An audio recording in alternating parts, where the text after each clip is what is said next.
Let's go. 1, 2, 3, 4!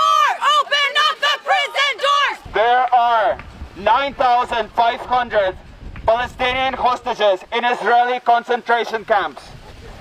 3,500 of them are held in administrative detention with no trial, no charges, and no access to lawyers. They are hostages. They need to be freed immediately. We demand the immediate liberation of Israeli concentration camps.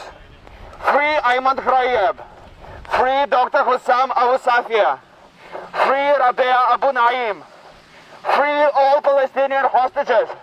And free Palestine!